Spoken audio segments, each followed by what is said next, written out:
Welcome again to Lunch with the Lord, and we will be looking in 2 Peter chapter 2, starting at verse 2.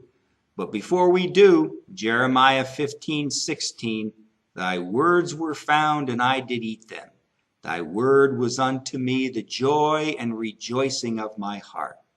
Before we begin in verse 2, just briefly go over verse 1. Peter here tells his listeners that he's writing to, there's going to be false prophets in your generation like there are today. He says, there will be false teachers there among you, and they will secretly take the precious word of God and mix it with their false doctrines, and they're going to bring in damnable destruction. And they're going to even be denying the Lord who paid for their sins. And then it'll bring upon themselves swift destruction. Oh, it may seem 5, 10, 15, 20 years from now. But remember, time with the Lord means nothing. There is no time in heaven. So when it says swift destruction, it's coming. It's already planned. It's on its way. With us, it seems like it's a long time, but not with God. Swift destruction. Then in verse 2, and many shall follow their promiscuous ways, by reason of whom the way of truth shall be evil spoken of here. And he says here, and many here can also include Christians, not just unsaved people, but many here, including Christians, shall follow their promiscuous way. Now this Greek word for follow is the same Greek word we saw back in chapter 1, verse 16. And it means to follow to an end.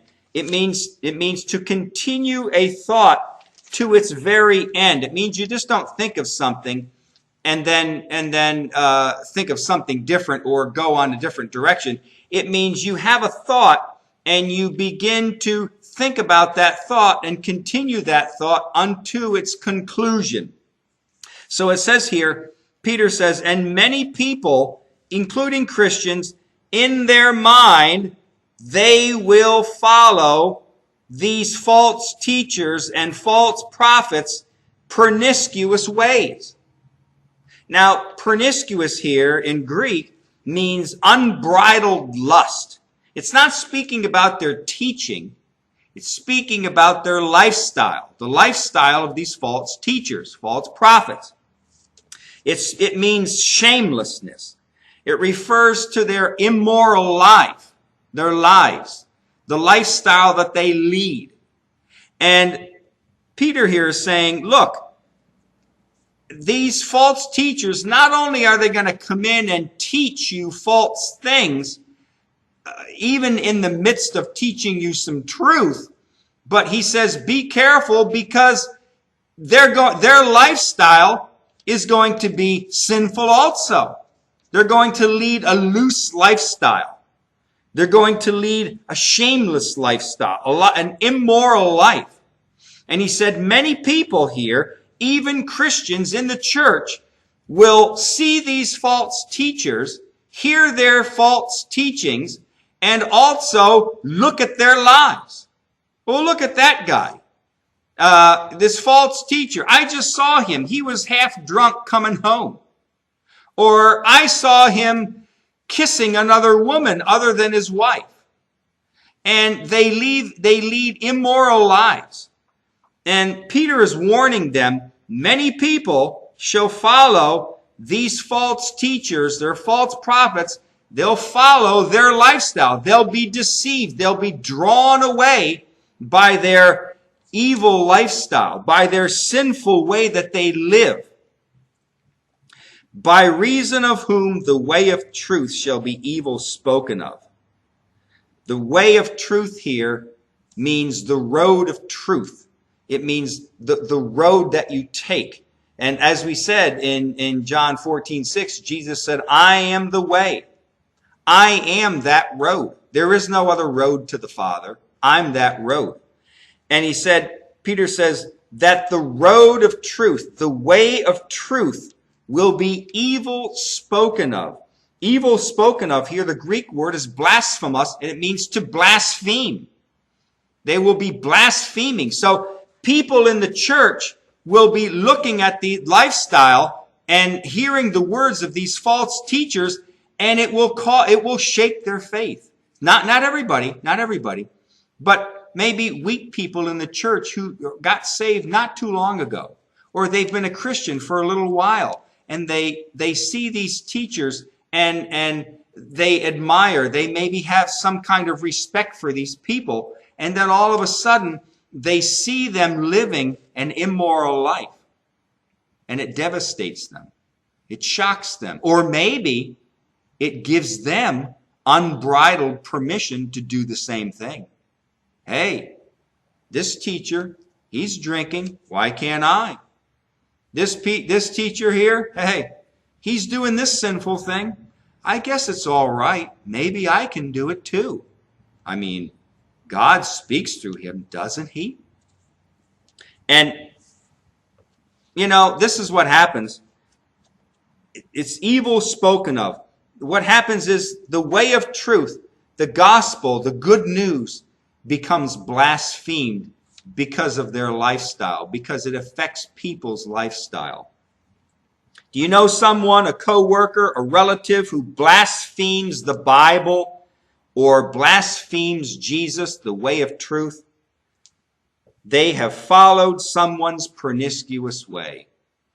Maybe that person that they followed wasn't even a Christian. Maybe it was somebody at work, somebody at school, and they followed somebody's loose lifestyle, someone's sinful lifestyle, and they said, I'm going to follow that same thing. I'm going to do the same thing they do. I'm going to live my life like they do. And what happens is people follow other people's lifestyles, and they begin to mock the truth. And you try to talk to them about Jesus or the Word of God, and they laugh at you. They mock you. They look at you strange. And that's what happens.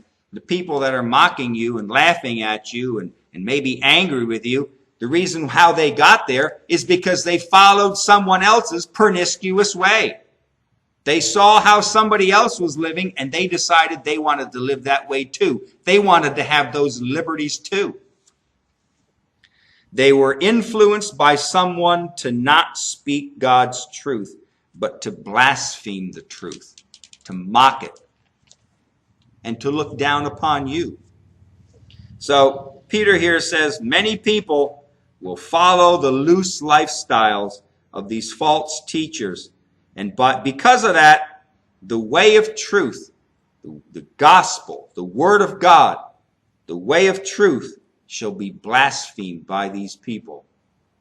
Verse 3, and through covetousness shall they with feigned words make merchandise of you, whose judgment of a long time lingereth not, and their damnation slumbers not. Now, verse 3, and through covetousness. Through here, the Greek word is en, and it's in the locative case, and it means to be in something. It means to be in the realm of something, inside the sphere of something. So Peter here is saying, and in covetousness, covetousness here means the desire to have more, the desire to see what someone else has and you want it. And it's not just maybe material things. Maybe you see someone's prayer life. Maybe you see someone's study life. You can look at a Christian and admire the way they sing or whatever. Admire the way they handle business. And you want it, right?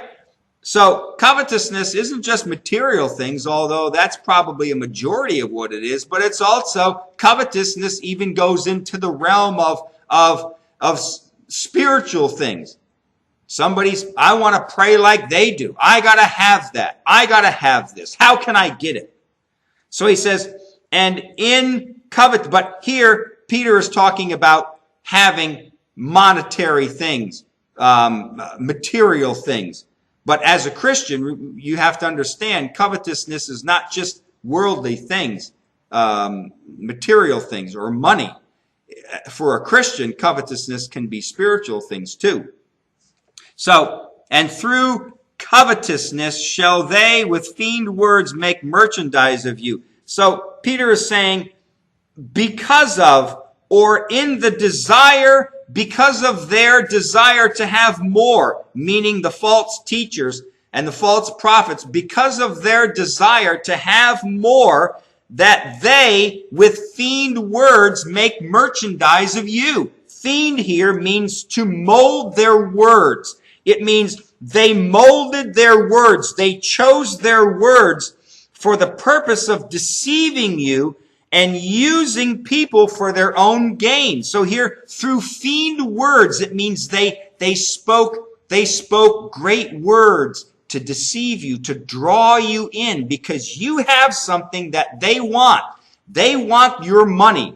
They want your land. They want you to will to them something.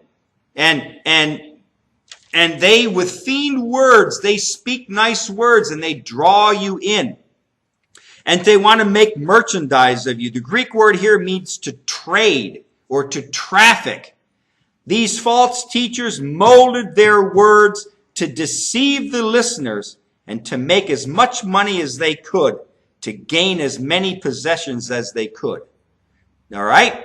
This is what he's saying here. Peter is saying, be careful, watch out. He says, they're covetous people. These teachers are covetousness, and they're going to use their words to make merchandise of you, to get you to make money off of you so that they can be wealthy. And however they have to do it, however nicely they have to speak, or even demanding they have to speak to you to get you to give money or give your possessions over them. They're going to do it because that's what's in their heart. That's what these false teachers do. They mold their words. They feign their words because of covetousness, and they make merchandise of you. They trade and they traffic you. They're using you to get out of you what they want.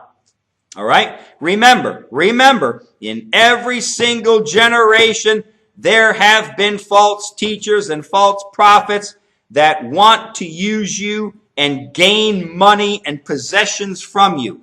It happened in Moses' time, David's time, Samuel's time, in the Old Testament. It happened in Paul's time. It happened throughout church history. Every generation's had teachers like this. And guess what? They're in the world today. They are here today. All right? Just be careful. Listen, don't mix next lesson, because it's going to be about this same subject. All right? Remember, walk with the Lord. I know he walks with you.